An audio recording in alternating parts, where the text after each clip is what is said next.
السلام علیکم. د پښتو ادب زده کوونکو ته سلامونه او احترامات. پښتو لیکي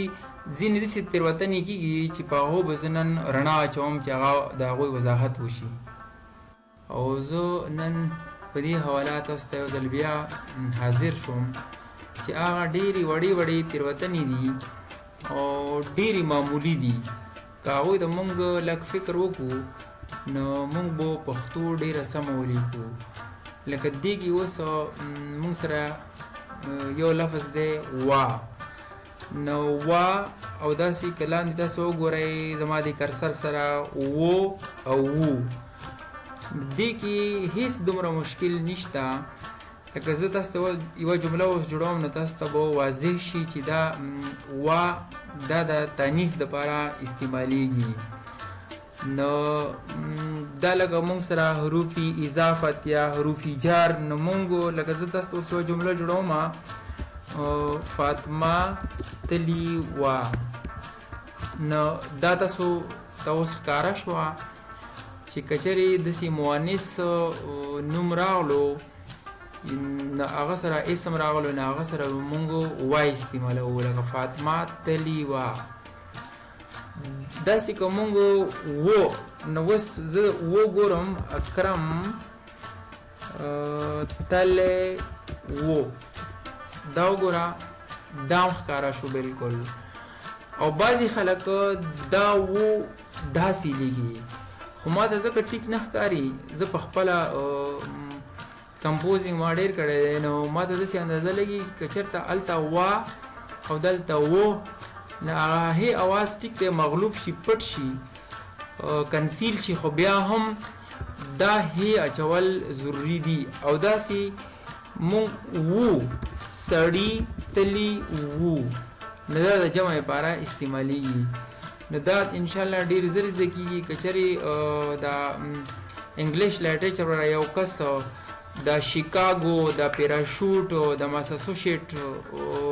سپیلنګونه زده کولی شي، د نالج سپیلنګ زده کولی شي، نو دا هم څه دومره ګران کار نه دی، ډېر په اسانه زده کېږي. دغه شان خ او لاندې کرسر سره خ. نه خ دا زه یوه جمله جوړوم فاطمه خ جینۍ ده. نو تاسو دا وکتلو چې خ ما استعمال کو دی کې د امزا ضرورت نه و. او اوس زه راځم خطا اکرم خ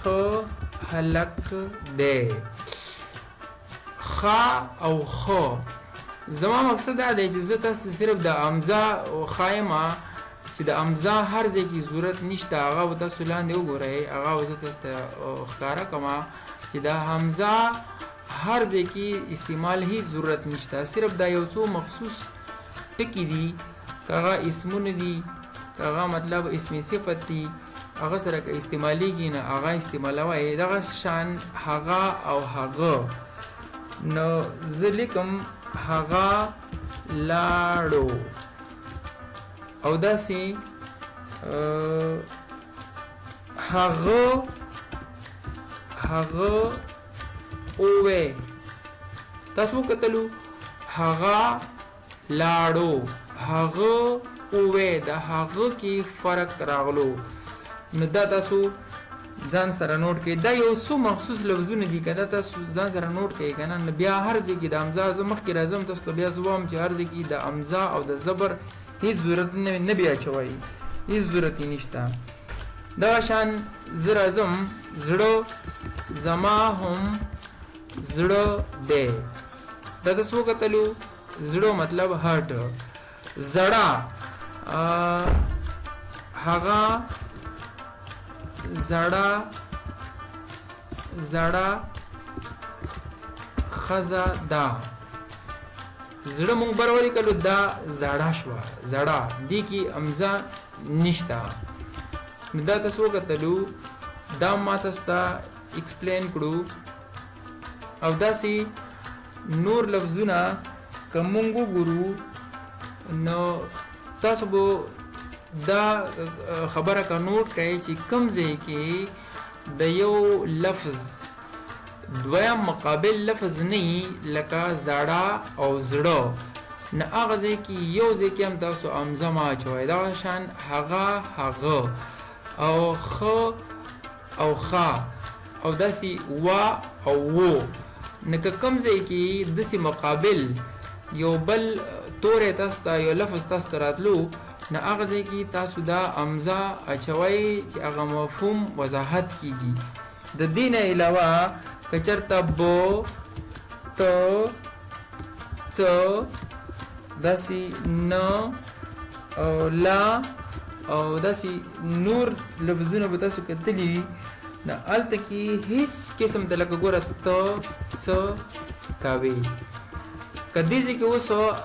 مطلب امزه و هم خو تاسو به نظر انداز کوئ مه اچوئ ولې ته څه دې سره نور مقابل لفظونه نشته نو د دې هیڅ قسم ته ضرورت نشته که د اضافت وي که اسم صفت وي که فعل وي که هر لفظ راځي هیڅ ضرورت یې سره نشته مه اچوئ لکه ګوره لتانا زما څه ګیله نشته اوس ګوره نه لا تا نه مطلب دې ځای کې یو ځای کې هم مقابل بل لفظ نه راځي څه نه دلته کې یو ځای کې هم تاسو بالکل ما چوئ هیڅ ضرورت نشته داسې ب ت پ ن ل دغه شان یو څو لفظونه نور دي چې زه اکثر ګورم دا په دال باندې د هغه نوم اکرم دی نو دلته کې د باندې مونږ دا زبر اچولی د دې هیڅ صورت نشته دا دغه شان پرېږدی هیڅ صورت او بل زه اکثر ګورم هلته هغلته دلته دغلته زما چې څومره تجربه شوې ده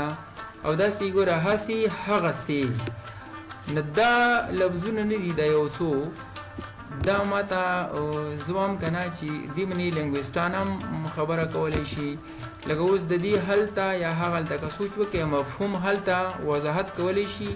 نو د پښتو به اسانېږي داسې دلته دغلته نو داسې څه معنی کې فرق نه چې هسې هغسې او هغه شان نو که هغه شان د هغسې نعم البدل کېدی شي نو زما څومره سوچ دی د دې به هم ضرورت نه چې د پښتو سوچه څنګه شي نو د دې سبق زما مقصد دا و چې زه په کوم ځای کې په املا کې زیاتی کېږي یا مطلب کوم شیزونو ضرورت نه وي د هغې اچولې سره هغه کوم کسان چې لولي یا لیک کول غواړي نو هغوی ته مسله جوړه شي نو بس دغه سبق و نن تاسو ته ما پیش کړو خو انشاءالله ستاسو به خوښ شوی وي او زموږ ویډیوګانې ګورئ انشاءالله راتلونکي وخت کې په لیټریچر کې زما زړه دی چې زه په رومانیت حیات پسندي حقیقت نګارۍ او داسې په کلاسیک کې چې کوم داسې چیزونه دي چې هغه مطلب خلک پې نه دي پوه یا نن سبا د سختیاتو او پسې سختیاتو او دې نه علاوه کوم چې دا جدیدیت او ما با جدیدیت کوم نوي اصطلاحات انټروډیوس دي زما خپله پی ایچ ډي په همدې کې وه نو دا ما ټول انشاءالله راوړي دي او زه لاندې نه شروع شوی وم زما سوچ دا و چې هغه کسان هم مستفید شي کوم چې اوس پښتو زده کوي او چې پښتو یو ځل زده شي نو انشاءالله دا بیا مخکې دا کسان بیا نور هم پوهیږي بیا که ته د سختیاتو خبره کوي پسې سختیاتو هغه لږ فلسفیان نه دي خو بهرحال زده کولی شي او زمونږ خاص کر د استادانو نه که کوم د کالج دي که د سکولونو دي که هغه مطلب پروفیسرز دي لیکچررز دي که په سکولونو کې اے ټي دي ټي ټي دي پی ټي دي پی ایس ټي دي یا او ټي دي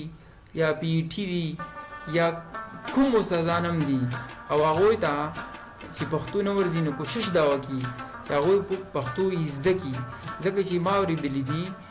چې په خپله ژبه کې که یو کس لیک کوي نو هغه د خپلو احساساتو او جذباتو ډېر ښه اظهار کولی شي او په بله ژبه کې هغه امکان نه لري. نو د ویډیو لیدلو ستاسو ډېره مننه. ښاد او بریالي اوسئ. د الله په امان.